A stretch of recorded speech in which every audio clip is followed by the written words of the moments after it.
દ્વારા અરવલ્લી જિલ્લાના આંગણે આયોજિત કુલ રૂપિયા 264 કરોડના વિવિધ પ્રકલ્પોના લોકાર્પણ ખાતમુહૂર્ત પ્રસંગે આપણી સૌની સાથે મંચ ઉપર ઉપસ્થિત મારા સાથી મંત્રી શ્રી કનુભાઈ દેસાઈ, શ્રી કુંવરજીભાઈ બાવળિયા, શ્રી ભીખુસિંહભાઈ પરમાર, શ્રી મુકેશભાઈ પટેલ, શ્રી બચુભાઈ ખાબડ, સાંસદ શ્રી દીપસિંહ રાઠોડજી, જિલ્લા પંચાયતના પ્રમુખ શ્રીમતી પ્રિયંકાબેન ડામોર, મારા સાથી ધારાસભ્ય શ્રી પીસી બરંડાજી, શ્રી ધવલસિંહ ઝાલા, જિલ્લાના અધ્યક્ષ શ્રી રાજેન્દ્રભાઈ પટેલ, પ્રભારી શ્રી રાજેન્દ્રભાઈ શુક્લ, મોડાસા તાલુકા પંચાયતના પ્રમુખ શ્રી સ્નેહલબેન પટેલ, મોડાસા નગરપાલિકાના પ્રમુખ શ્રી નીરજભાઈ શેઠ, બાયડ નગરપાલિકાના પ્રમુખ શ્રી ભાવનાબેન જોશી, અમૂલ ફેડરેશનના ચેરમેન શ્રી શામળજીભાઈ પટેલ, યુજીવીસીએલના એમડી શ્રી અરુણ મહેશ બાબુ, જેટકોના MD Shri Upendrabhai Pandey, collector Shri, DDO Shri, સચિવ શ્રી, ચૂંટાયેલા જનપ્રતિનિધિ, સંગઠનના પદાધિકારી, વિશાળ સંખ્યામાં ઉપસ્થિત સૌ નાગરિક ભાઈઓ બહેનો, પ્રેસ મીડિયાના મિત્રો, સૌને મારા નમસ્કાર. કેમ બધા શાંત થઈ ગયા છે એકદમ? હજુ કઈ ખૂટતું કરતું હોય તો અહીંયા બધા મંત્રીમંડળના કેટલા બધા આજે મંત્રી હાજર છે, બોલો જલ્દી. 24 કલાક વીજળી આપીએ છીએ, પણ આવા દિવસે વીજળીની માંગ છે.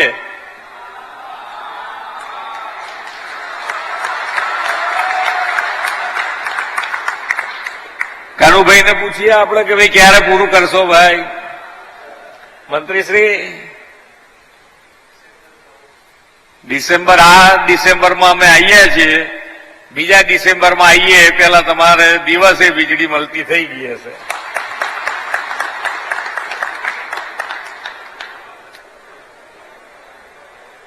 મહેશ બાબુ તૈયાર થઈ ગયા ને?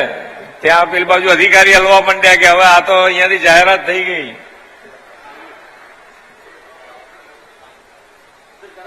હા, ડિસેમ્બર 24 પહેલા પૂરું થઈ જવું જોઈએ. હો, ચાલો, સરસ કામ થઈ ગયું. આજે એક મોટું વધારાનું.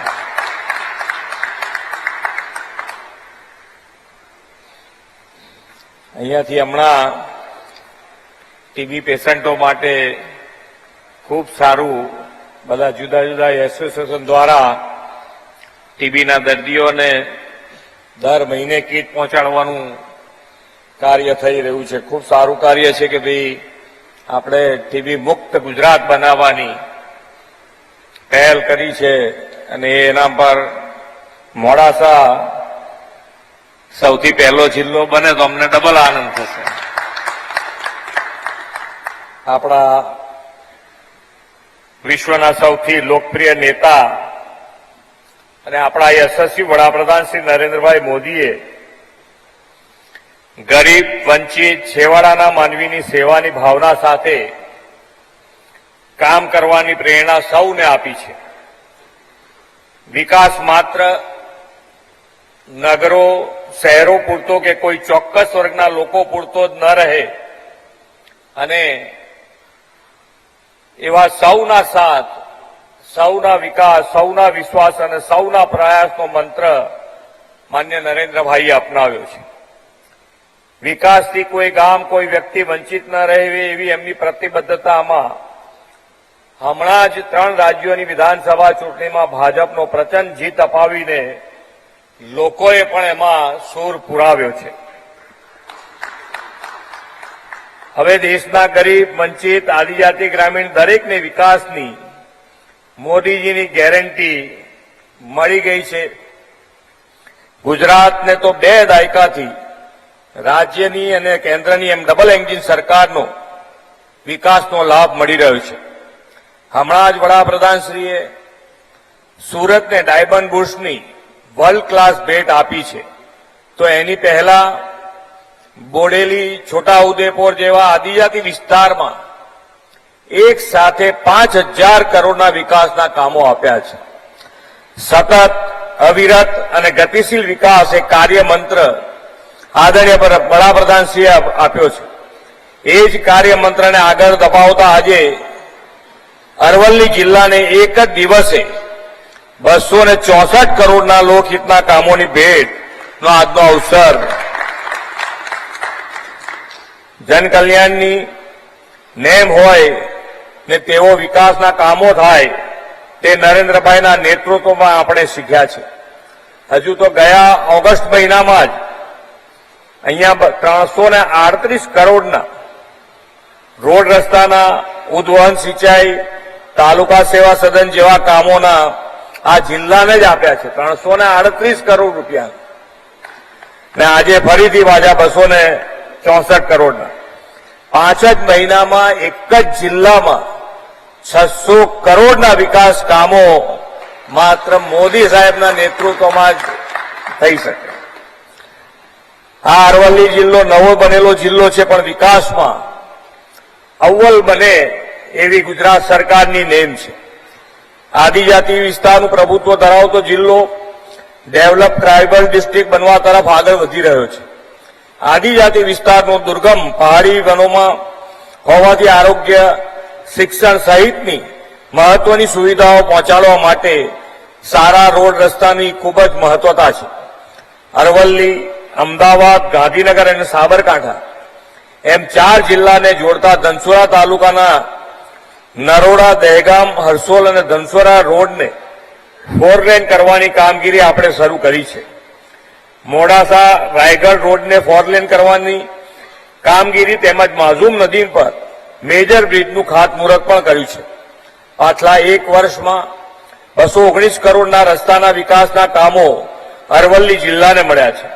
આજે કિસાન સૂર્યોદય યોજના, ભૂગર્ભ ગટર, સીસીટીવી નેટવર્ક અને આંગણવાડીના લોકાર્પણ સહિત વધુ વિકાસના કામો આ જિલ્લાને આપવાનો આજે અવસર અમને પ્રદાન થયો છે. રોડ રસ્તા, ઇન્ફ્રાસ્ટ્રક્ચરની સુવિધાઓ, સિંચાઈ સુવિધા વગેરેથી લોકોનું ઇઝ ઓફ લિવિંગમાં વધે તેવી વડાપ્રધાનશ્રીએ નેમ રાખી છે.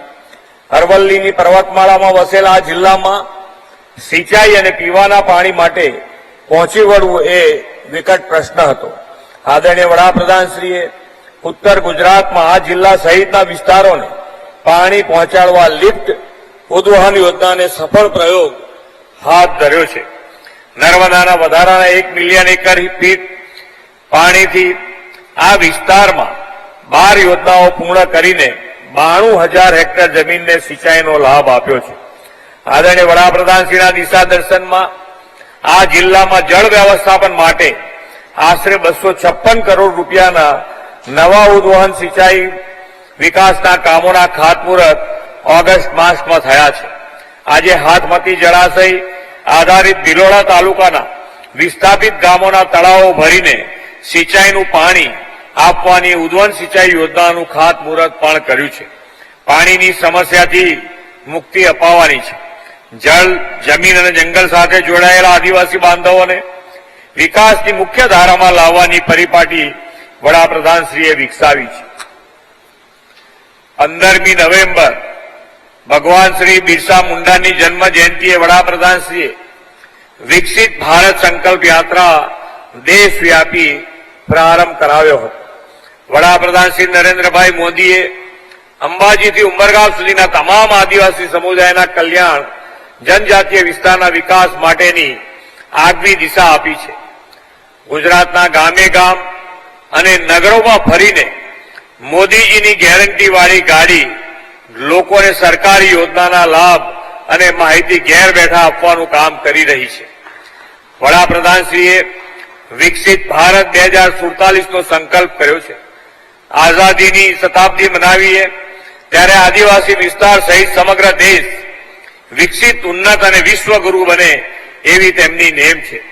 વડાપ્રધાનશ્રીએ દરેકને નેમ, દરેક સંકલ્પ પાર પાડવામાં ગુજરાત પણ હર હંમેશ અગ્રેસર રહ્યું છે.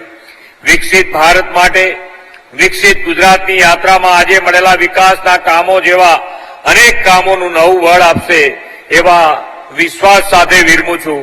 ભારત માતા કી જય. વંદે માતરમ. જય જય ગરવી ગુજરાત.